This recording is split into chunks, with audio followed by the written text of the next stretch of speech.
the suppression of the use of marijuana and of the forces lurking behind it are the most important jobs this department is now engaged in. In 1930, the records on marijuana in the Washington office of the Narcotics Division scarcely filled a small folder like this.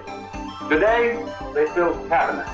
Welcome, ladies and gentlemen, Coloradians and everyone that's smart enough to listen from the outside. One of the most amazing plants we've ever discovered. The pot party, the trippers, the grasshoppers, the hip ones, all gathered in secrecy and flying high as a kite. I got weed pots. Welcome back, ladies and gentlemen, to another week of Stoned Appetit with your host. As always, it's me, Kip. To my left, I got CB. CB, how are you? Spectacular. It's good to be a Coloradan with the Avs pushing hard. Man, that's a great thing to start off the week too. You know, for those that are listening, we recorded this before the puck dropped, but the boys are rolling. The boys are rolling. The city is backing them. It's a great time to throw a fucking parade. So hopefully we can get the job done tonight. If not, maybe in Game 5 here in our backyard. But yeah, they're definitely steamrolling. Yeah, I'd love to see them win tonight. Yeah, and you know, speaking of great times to be a Coloradan, the summer has started off, kicked off, whatever you want to fucking call it. It's a party every week. Yeah. Like, Jazz in the Park started back. City Jazz in the Park started. I mean, Red Rocks is in full swing. The food festivals are every turn. Fucking, there's something new. It's just a great time. And, you know, we're excited about teeing off this summer. We've got all sorts of great stuff to bring up, whether it be recaps from the last couple of events or what we have on the docket this week and beyond. There's a litany of shit to talk about. And we have a kick-ass guest on the back end of this episode, Justin Calvino from the Cali world of cannabis is going to join us to talk about we said stalemate in the trailer, but realistically, it's California's had an uphill battle in the legal versus illegal game. And as we start to see more states enter the legal game, we'd love to talk about, you know, pitfalls and things to avoid and things along those lines. So for those that maybe are in the Oklahoma game, for our friends back south who think it's advantageous to get in the weed game, we're going to dive into all of that. But before we do, let's talk about some premier products and companies based right here in CO. That's Colorado. And our first sponsor of the week is our friends over at Standing Akimbo. They are going to be with us all summer long. And as we mentioned, they are a med-only dispensary, but they are in fact the dispensary of Denver. I'm pretty sure everybody that has the locals card, as we call it, know that they have the best prices in town. They have the only primo cuts. It's top shelf across the board. Whether you're looking for flower, concentrates, carts, edibles, they've got everything you may need and beyond. And not to mention the dosages are a little bit higher too. So it's all Ayo. And you can order all online. We heard people on the call-in episode say how, you know, there's sometimes a line over there because everybody knows it's the best dispensary in the city. Skip the line. Fuck the line. That's what I'm saying, Chris. You can go on their website, go to Standing Akimbo. Shop at Standing Akimbo. Sorry, I messed it up. And you'll see the link to, it says order online. It sends you through Weed Maps, and you can go right there, fire in your order, and then you can go straight to the location and pick it up at 3801 Jason Street.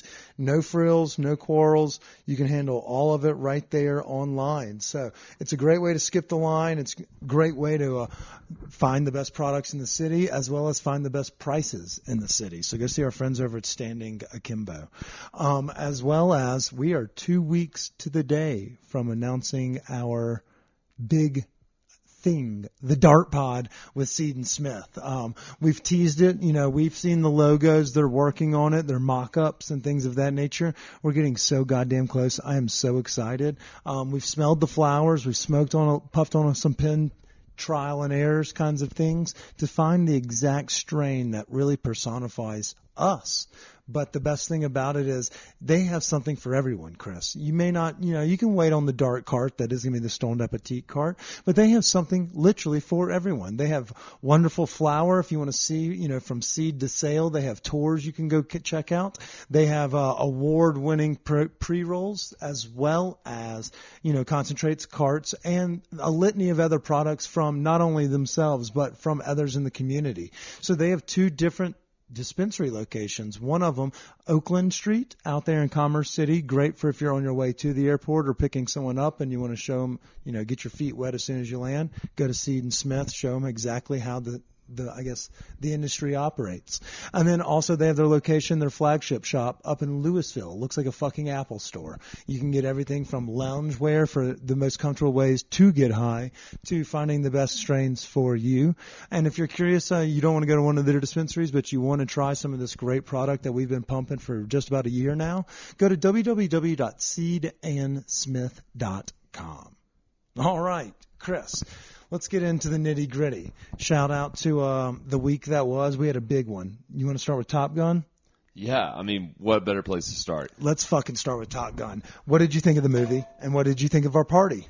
First of all, I mean, it's almost scary how well our parties go.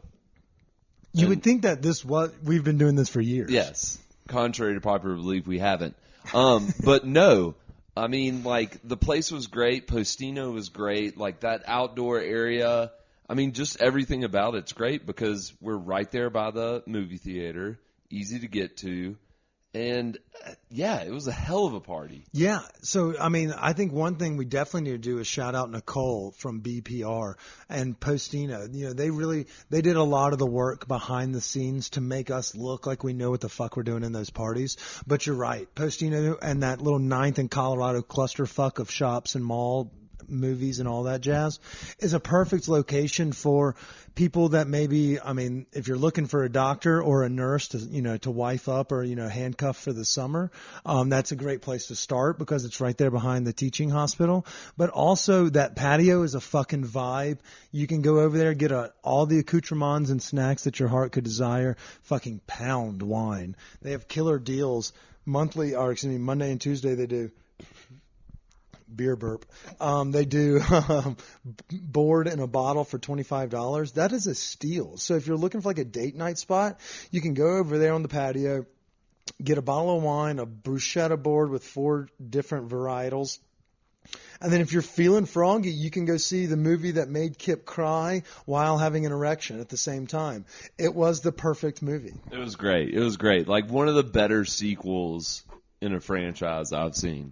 Yeah, I think it bounced harder than whipping up the Joker in Batman Begins into Batman Returns or whatever the series numbers were there. I think it was great. It played in terms of playing off of the old one with plot lines, witty jokes, storyboard. Memories. Yeah. I mean, yeah, and it had the memories, so it kind of gave you those feels, those nostalgic feels. But the underlying, there was a romanticism in this movie that Kelly McGillis would not have been able to scratch that itch, so bringing in the thought process of Jennifer Connelly being Penny Benjamin, the Admiral's daughter, was just bravo because they played on it as if, over the last 20 years.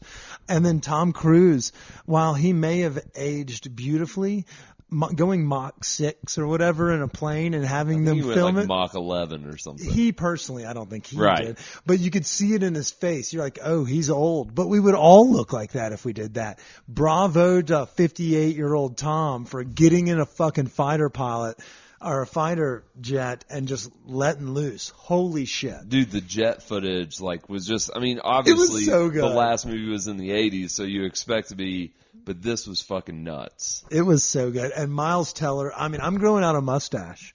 My girlfriend may break up with me, but I'm growing out a mustache. You're going rooster? I'm going rooster. I mean, we've got the call signs. We've got the dog tags already. We've got the costumes. I just kind of walked around the rest of the night with my dick hanging out of my fighter pilot uniform because I was that excited about the dinner. What was your favorite call sign of the movie? I thought Rooster was great because it came, spun off of the goose and the flying animals. I liked Phoenix. I thought she was kind of cool. I liked Payback. Yeah, I was worried that sign. because, and everybody knows this, LL Cool J is usually the only black guy to survive in white people movies because they always kill somebody off in the most not racist but racist way ever. Right. Shout out to the 90s movies that did that and everything. I was worried when he got the nod that, I mean, this is no spoilers. We're not going to give you any spoilers. I thought he was going to die in that scene. Yeah. And so, I mean, I was worried. But at the same time, when you have guys like Maverick and Rooster and fucking Phoenix, and Hangman, was that the pompous asshole? Yeah, that was the kind of he was kind of jock great guy. too. I liked his kind of he was trying to have that bravado, but then got He checked. redeemed himself. He though. really, yeah. I mean, it was a really good movie. Yeah, and like we have to do this again with other movies and all that stuff. I mean, I think everybody enjoyed it. I do too. So, we do have some learning curves. The count was off, both so for our gift bags as well as for the chairs. Like, we should have left a couple seats available. So, yeah, obviously we sold out the whole fucking theater. I didn't think about that. So, like, if two people came in last and there was two seats, but they were on the opposite ends of like an aisle or something of Right. that nature, we don't want to separate folks. So we'll start dialing it back so that we can kind of play the shuffleboard game where you can move around and finagle so everybody can sit with their group. Right. That's what we're going to start doing. So there's always a learning curve, but we're getting better at it as we go. So, But in newsflash, if you want a really good seat, head straight to the theater when we go in. yeah, I don't think it dilly was so daddle. much of people saying, because people were on the fucking front row. No, I know. But yeah, it's, that's the only like thing that we, sucks. I mean, yeah, that, right. that was Kip. I did that. So, but otherwise, it was a great turnout. Everybody got dart pens, got cartridges from our friends over at Standing Akimbo. No free ads, but there were pre-rolls out there as well. So, for the price point, everybody gets more than they paid for, not only in product, but you also get to learn a little bit about it. You get to meet some new cool folks in the community that have, similar interests. So you can buy a single ticket and you don't have to worry about not knowing anybody because there's a lot of singlets, Yeah. like there was a table or two and, the happy hour cocktails and, I guess it was kind of like a buffet of boards. Is the Yeah, best way- people were talking. Yeah, people were hanging out with one another and getting to know everybody, and we're always working the room, so if you need a friend, we're there too. So come join us. We're going to do another one in July, maybe same location, maybe somewhere different, but we're really fucking excited about it, and, we have the dinner stuff coming up as well, so it's going to be awesome. It's going to be a kick-ass summer, and it just started with fucking Top Gun rearing its fucking awesome head. Like, I will go see that movie 2 more times at least. Yeah, a friend of mine asked me if I'd go see it again. I was like, yeah. Fucking Jamie tried to get us to go tonight, but we have recording in the Avs,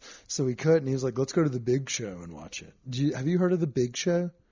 Is it like a movie theater? It's a movie theater that's like the Alamo in fucking Westminster, but it has like the best acoustics of any movie theater, and it's a huge fucking screen. So like, Are we talking like IMAX type screen? I think I don't know. I have no frame of Are you reference. about to say huger? It's huger. It's huger. Yeah. It's like referencing like a normal penis to Kip's penis. Theirs are much huger than the average. But yeah, so we will be going back to see that movie. But also, one thing I think we should ask folks when we post, the episode stuff on Wednesday, if you are listening to this, go comment on our most recent post and tell us what movie we should get. So it doesn't have to always be a new movie. They can go out and go through a catalog and we can rent or pay for the rights to watch any fucking movie we want. Gone with the Wind? Sure. A Fucking League of Their Own? yeah. That was our interesting reach. I was thinking of like really out there. Cool Runnings? Yes, that's what I'm talking about. Dazed and Confused, Half Baked. There's a litany of movies. It's Sandlot in the summertime. We could do one on, just casual Tuesday nights. We'll find the cannabis sponsors. Mighty Ducks? That's not a summertime movie at all. Yeah. Maybe the second one, but Jesus, Chris, you got to shift the parent. I was thinking more like Risky Business or, more cult fun, Point Break. Major League. Yes, there you go, Chris. Obviously we don't support the Guardians or or any teams from Cleveland, but if they had like one of those about the Rockies, that'd be awesome. But you're right. That's exactly where your head's at. So give us a good movie rec and then we'll kind of go from there. No wrong answers. That's true. That's true. All right. So continuing down the path of the summer of us, the summer of George, I did an event Saturday, Chris, that was a little bit interesting, and it was called Dining en Blanc, which is French for dinner in white, and it's a pop